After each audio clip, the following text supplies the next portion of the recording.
Hello दोस्तों, आज हम दो तलवारों के सिद्धांत से संबंधित चर्चा करेंगे। दो तलवारों से संबंधित सिद्धांत से संबंधित नेट के एग्ज़ाम में कई बार क्वेश्चन पूछा जाता है। दो तलवारों के सिद्धांत का प्रचलन ईसाई समाज में शुरू हुआ था, क्योंकि ईसाई राष्ट्रों में दो शासन व्यवस्थाओं का प्रादुर्भाव हो चुका था। एक शासक का शासन था और दूसरा चर्च में रहने वाले पादरी और पोप का। इस प्रकार जो दोहरा शासन ईसाई समाज में पाया जाता था उसे ही दो तलवारों के सिद्धांत के नाम से जाना जाता है। दो तलवारों का सिद्धांत पोप ग्लेशियस प्रथम ने दिया था। अतः हम इस दो तलवारों के सिद्धांत की विस्तार से चर्चा करते हैं। दो तलवारों का सिद्धांत पोप ग्लेशियस प्रथम ने दिया था। ईसाई चर्च की स्थापना ने राजनीतिक विचारों के क्षेत्र में एक नई क्रांति उत्पन्न हो गई थी, अर्थात ईसाई समाज के प्रादुर्भाव में एक नई क्रांति उत्पन्न हो गई थी। अर्थात ईसाई समाज में राजनीतिक विचारों के क्षेत्र में एक नई क्रांति उत्पन्न हो गई थी। चर्च के संस्थापकों के युग में ईसाई विचारकों ने एक दोहरे संगठन की आवश्यकता प्रकट की। अर्थात चर्च के प्रारंभिक जो संस्थापक थे, चर्च की स्थापना करने वाले, उस युग में ईसाई विचारकों ने एक दोहरे संगठन की आवश्यकता प्रकट की। अर्थात कि संगठन या शासन व्यवस्था का संगठन दोहरे या दो प्रकार का होना चाहिए।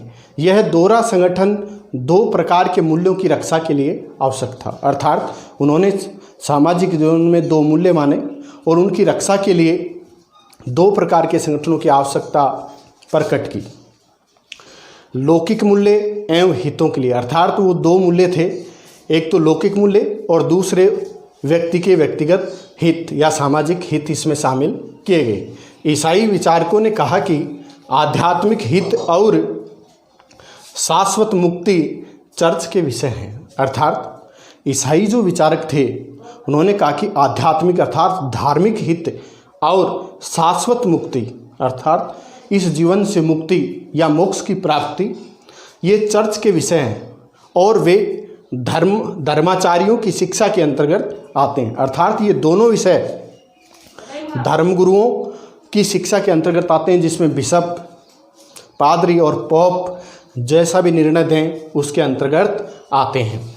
सांसारिक हित अथवा लौकिक हित, शांति व्यवस्था, रक्षा, नागरिक शासन के विषय हैं तथा ईसाई जो विचारक थे उन्होंने कहा कि सांसारिक हित से अभिप्राय है कि वर्तमान जो युग है या इस लोक में हम जो जीवन जी रहे हैं इसमें हमें कौन कौन सी चीज़ें आवश्यक हैं, कौन सी वस्तुएं हमें आवश्यक रूप से चाहिए तथा हमें कैसा जीवन जीना चाहिए, सांसारिक हित हैं। अथवा लौकिक हित अर्थात इस लोक के जो भी हित हैं, इस लोक में हम जहाँ निवास कर रहे हैं, जीवन जी रहे हैं, में शांति व्यवस्था, रक्षा, नागरिक शासन के विषय अर्थात ये शासन के विषय हैं जो शासक ऐसा कार्य करेगा और शासकों को द्वारा उन उद्देश्यों की पूर्ति का प्रयास किया जाता है। अर्थात ईसाई विचारकों ने कहा कि ऐसे कार्यों के लिए जो शासक हैं उनके द्वारा इन उद्देश्यों की पूर्ति का प्रयास किया जाता है, जैसे सांसारिक हित, लौकिक हित, शांति व्यवस्था, रक्षा, नागरिक शासन के जो विषय हैं वो सिर्फ शासकों के विषय हैं, शासक इसके लिए कार्य करेंगे। ईसाई विचारकों ने कहा है कि मनुष्य की दोहरी प्रकृति, अर्थात ईसाई विचारकों ने यह भी कहा है कि मनुष्य की दोहरी प्रकृति है और उसका दोहरा जीवन लक्ष्य, अर्थात प्रत्येक मनुष्य के जीवन के दो लक्ष्य होते हैं, ऐसा ईसाई विचारकों ने कहा है। अपने शारीरिक एवं भौतिक हितों तथा सांसारिक शांति एवं समृद्धि का उपभोग करने के लिए मनुष्य को राज्य का शासन स्वीकार करना चाहिए। उन्होंने कहा है कि अपने शारीरिक एवं भौतिक हितों तथा सांसारिक शांति अर्थात वर्तमान विश्व में या अपने जीवन में जो शांति व्यवस्था है एवं समृद्धि, जीवन समृद्धि का उपभोग करने के लिए मनुष्य को राज्य का शासन स्वीकार करना चाहिए। अर्थात एक रूप में राज्य का शासन स्वीकार करना चाहिए तथा अपनी आत्मिक उन्नति एवं मोक्ष प्राप्त करने के लिए, अर्थात आध्यात्मिक उन्नति एवं मोक्ष प्राप्त करने के लिए, अर्थात इस जीवन नरक से मुक्ति पाने के लिए उसे चर्च के अनुशासन में रहना चाहिए। अर्थात दो शासनों की बात करता है, एक शासक का शासन और दूसरा चर्च का शासन, अर्थात पोप का शासन। शासक के शासन में सांसारिक हित, लौकिक हित, शांति व्यवस्था आदि विषयों के लिए उसके अधीन रहना चाहिए तथा आत्मिक आध्यात्मिक हित एवं मोक्ष की प्राप्ति के लिए उसे चर्च के अधीन रहना चाहिए। ईसाई विचारकों का मानना है कि मनुष्य दो विभिन्न शक्तियों के अधीन है। अर्थात ईसाई विचारकों ने यह भी माना है कि मनुष्य दो शक्तियों के अधीन है, अर्थात दो तलवारों के अधीन है। अर्थात प्रत्येक मनुष्य दो तलवारों के अधीन है, क्योंकि तलवार शासन शक्ति का प्रतीक है। ईसाई विचारकों ने तलवार को शासन शक्ति का प्रतीक माना है।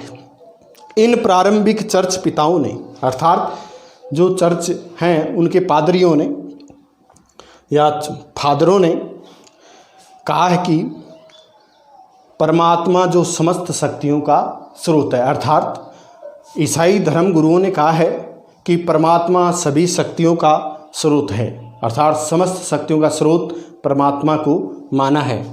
और उन धर्मगुरुओं का मानना है कि एक तलवार परमात्मा ने सम्राट को दी है, एक तलवार सम्राट को दी है और दूसरी तलवार पोप को प्रदान की है।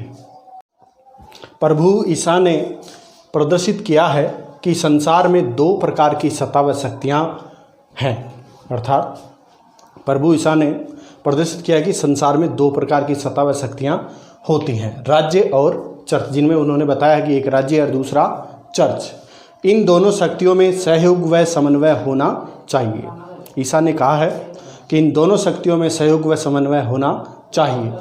दोनों का क्षेत्राधिकार अलग अलग है, अर्थात दोनों शक्तियों और सत्ताओं का क्षेत्राधिकार अलग अलग है, रहना चाहिए और उन्हें एक दूसरे की मर्यादा की रक्षा करनी चाहिए। अर्थात दोनों शक्तियों का क्षेत्र अलग अलग होना चाहिए और दोनों को ही एक दूसरे की मर्यादा की रक्षा करनी चाहिए। राज्य और चर्च में किसी भी प्रकार के संघर्ष की आशंका नहीं होनी चाहिए। ईसा ने कहा है कि चर्च और राज्य के बीच में किसी भी प्रकार के संघर्ष की आशंका नहीं होनी चाहिए, अर्थात किसी भी प्रकार का संघर्ष नहीं होना चाहिए। दो तलवारों के इस सिद्धांत की प्रमाणिक विवेचना पोप गिलेसियस प्रथम ने प्रस्तुत की थी। अर्थात दो तलवारों का सिद्धांत पोप गिलेसियस प्रथम ने दिया था। उसने इस सिद्धांत की प्रमाणिक विवेचना की थी। पोप का कहना था, धर्म सिद्धांत के विषय में सम्राट को अपनी इच्छा चर्च के आदेश के अधीन रखनी चाहिए। पोप गिलेसियस प्रथम का कहना था कि धर्म के विषय में सम्राट को अपनी इच्छा, धर्म के विषय में सम्राट को अपनी इच्छा चर्च के आदेश के अधीन रखनी चाहिए। अर्थात सम्राट को धर्म से संबंधित विचार चर्च के अधीन रखने चाहिए, अर्थात चर्च के द्वारा दिए गए आदेशों की पालना ही सम्राट को करनी चाहिए। यह विषय धार्मिक क्षेत्र से संबंधित हैं।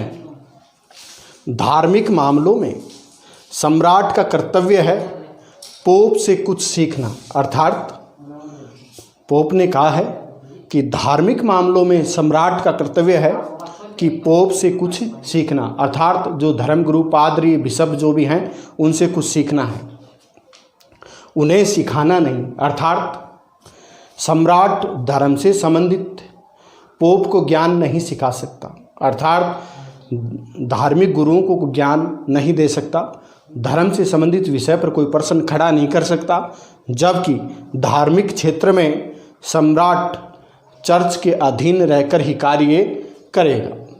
जहाँ तक सांसारिक विषयों का संबंध है, सांसारिक विषय वे विषय हैं जो इस संसार में रहते हुए मनुष्य भोगता है, जिसमें हम लोक और परलोक की बात करते हैं। तो लोक जिसमें हम निवास कर रहे हैं, यहाँ जो भी कुछ प्राप्त हो रहा है वो सांसारिक विषय हैं, तथा परलोक जो धर्म और पुण्य की बात की जाती है, आध्यात्मिकता का जो क्षेत्र है वो परलोक से संबंधित लिया जाता है। तो जहाँ तक सांसारिक विषयों का संबंध है, विश्वों को सम्राट द्वारा बनाए हुए कानूनों का पालन करना चाहिए तथा सांसारिक विषय में जैसे शांति व्यवस्था, सांसारिक विषय, भौतिक वस्तुएं, भौतिक कार्य आदि के संबंध में जो धार्मिक धर्मगुरु हैं, जो पोप, बिशप और पादरी जो हैं, उनको सम्राट द्वारा बने हुए कानूनों की पालना करनी चाहिए। अर्थात सांसारिक विषय में चर्च के जितने भी प्रतिनिधि हैं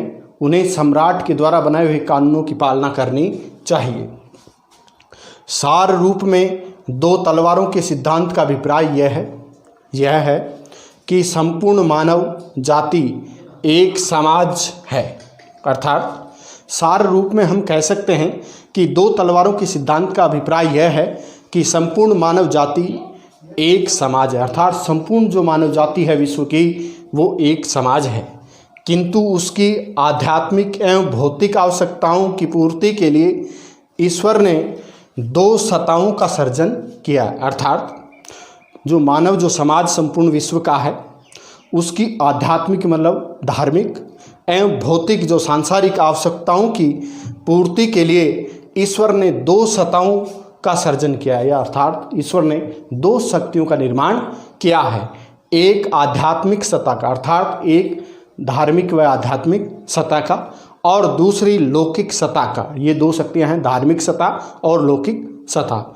दोनों का अपना अलग अलग क्षेत्र होता है, अर्थात दोनों शक्तियों का अपना अलग अलग क्षेत्र होता है और अपने अपने क्षेत्र में दोनों स्वतंत्र। अर्थात आध्यात्मिक शक्ति भी अपने क्षेत्र में स्वतंत्र है और सांसारिक जो लौकिक शक्ति है वो भी अपने क्षेत्र में स्वतंत्र है, किंतु दोनों को एक दूसरे की सहायता करनी चाहिए। अर्थात पोप ने कहा है कि दोनों शक्तियाँ और दोनों सत्ताओं को एक दूसरे की सहायता करनी चाहिए, अर्थात एक दूसरे का विरोध कभी भी नहीं करना चाहिए और दोनों सत्ताओं को एक दूसरे के अधिकारों का सम्मान करना चाहिए। पोप ने यह भी कहा है कि जो राजनीतिक सत्ता है, सम्राट की शक्ति और चर्च की शक्ति, इन दोनों को एक दूसरे के अधिकारों का सम्मान करना चाहिए। लेकिन असाधारण परिस्थिति में एक सत्ता दूसरी सत्ता के क्षेत्र में हस्तक्षेप कर सकती है। अर्थात पोप ग्लेसियस ने कहा है कि असाधारण परिस्थिति में एक सत्ता दूसरी सत्ता के क्षेत्र में हस्तक्षेप कर सकती है। जैसे चर्च के जो पादरी हैं वो भ्रष्टाचारी हो जाएं तो सम्राट उनका विरोध कर सकता है, तथा उधर सम्राट भ्रष्टाचारी अत्याचारी हो जाए तो चर्च उसके कार्यों में हस्तक्षेप कर सकती है। आगे चलकर 11वीं शताब्दी के उत्तरकाल में पवित्र रोमन सम्राट हेनरी चतुर्थ और पोप ग्रेगरी सप्तम के मध्य सत्ता को लेकर अनेक विवाद उत्पन्न हो गए थे, क्योंकि सम्राट पोप के अधिकार क्षेत्र का अतिक्रमण करने लगा और पोप सम्राट के अधिकार क्षेत्र का अतिक्रमण करने लगा, जिनके मूल में दो तलवारों का सिद्धांत था। अर्थात इन दोनों के बीच जो विवाद उत्पन्न हुए उनके मूल में दो तलवारों का सिद्धांत था, क्योंकि चर्च और राज्य दोनों ही एक ही समाज पर शासन करते थे। अर्थात शासक सम्राट और चर्च एक ही समाज पर शासन करते थे।